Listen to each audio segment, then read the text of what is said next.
di semester 1 dengan materi distribusi pendapatan nasional.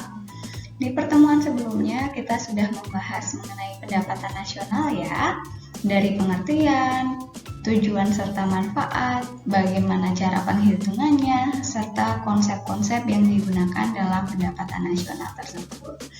Nah, di sini di video kali ini kita akan membahas bagaimana distribusi pendapatan nasional tersebut ke masyarakat atau penduduk di sebuah negara. Nah, distribusi pendapatan itu sendiri merupakan pembagian penghasilan di dalam masyarakat. Kemudian, distribusi pendapatan ini juga bisa digunakan untuk mengetahui perkembangan ekonomi sebuah wilayah atau sebuah negara. Dalam lingkup kecil kita bisa tahu tuh bagaimana wilayah X distribusi pendapatannya bagaimana, wilayah A, wilayah B, wilayah C, dan lain sebagainya. Atau dalam lingkup luas kita juga bisa tahu bagaimana perkembangan ekonomi di sebuah negara, contohnya di Indonesia. Kemudian yang terakhir, distribusi pendapatan ini juga menjadi indikator untuk mengukur tingkat kesejahteraan sebuah negara. Jadi anak-anak kalau mau tahu bagaimana distribusi pendapatan masyarakat di Indonesia, anak-anak bisa buka website bps.go.id. Di sana ada berbagai sumber yang bisa anak-anak baca, bisa anak-anak pahami, anak-anak saksikan, supaya menambah pengetahuan kalian semua. Oke, ini tadi hal yang berkaitan dengan distribusi pendapatan. Lalu bagaimana kita mengetahui bagaimana distribusi pendapatan sebuah negara?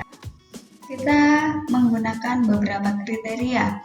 Kriteria yang pertama adalah kurva Lorenz, kemudian kriteria yang kedua adalah koefisien atau indeks Gini, dan yang terakhir adalah kriteria Bank Dunia.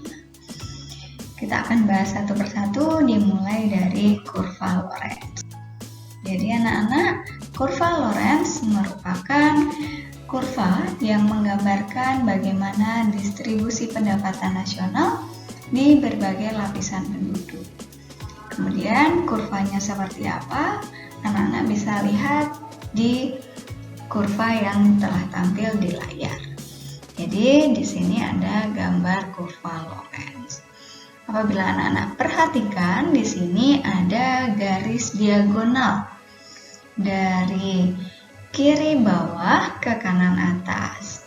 Garis ini menunjukkan garis pemerataan.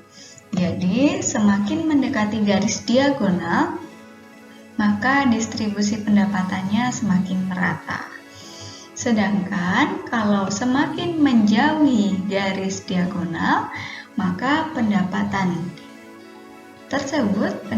negara tersebut, distribusinya semakin tidak merata. Seperti itu. Oke, kalau masih belum terlalu dipahami, Bu Ayu akan tunjukkan nih perbandingan yang merata dengan yang tidak merata. Nah, di sini ada gambar dua diagram. Kurva yang pertama ini adalah kurva di mana garisnya itu mendekati garis pemerataan atau mendekati garis diagonal. Sehingga distribusi pendapatan di gambar yang A ini relatif merata. Kemudian kita akan bandingkan dengan gambar yang kedua.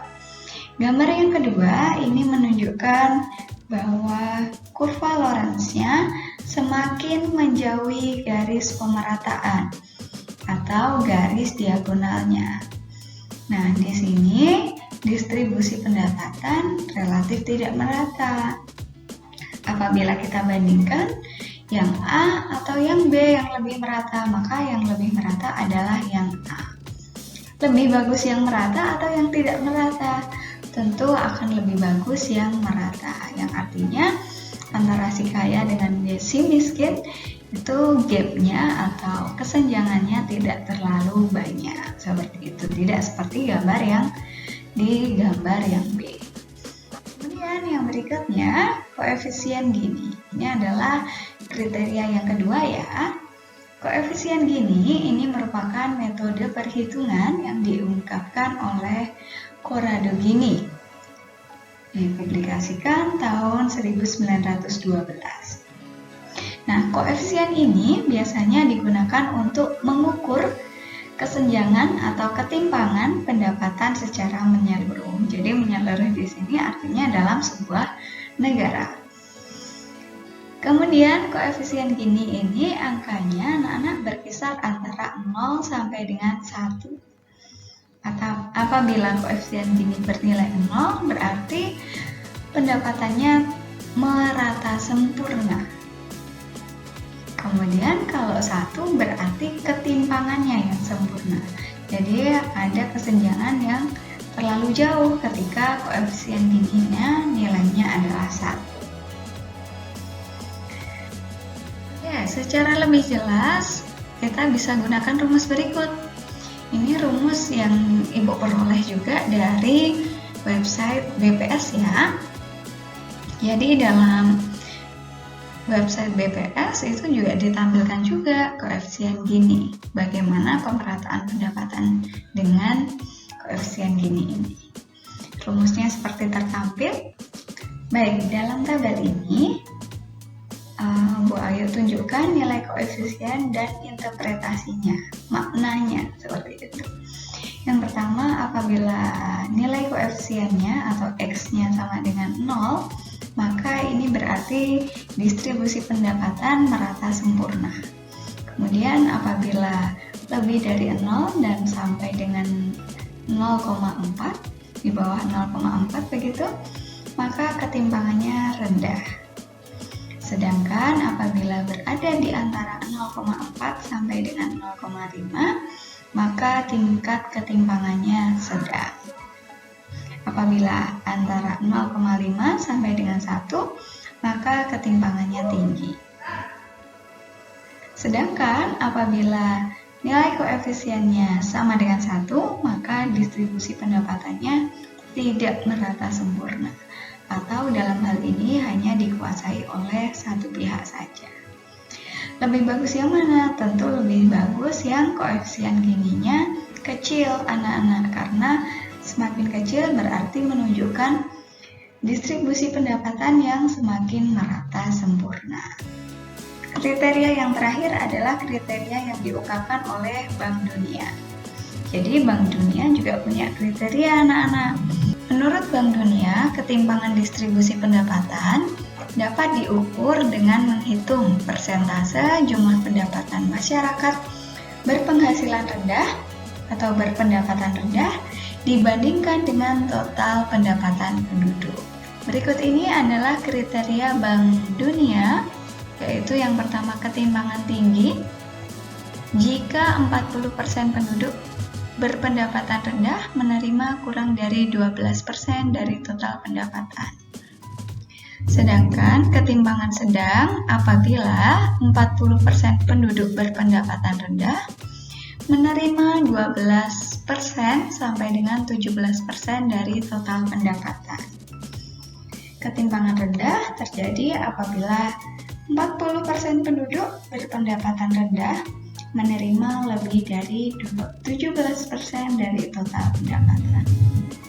Oke, itu tadi kriteria Bank Dunia yang menjadi kriteria ketiga yang digunakan untuk menghitung atau mengetahui bagaimana distribusi pendapatan.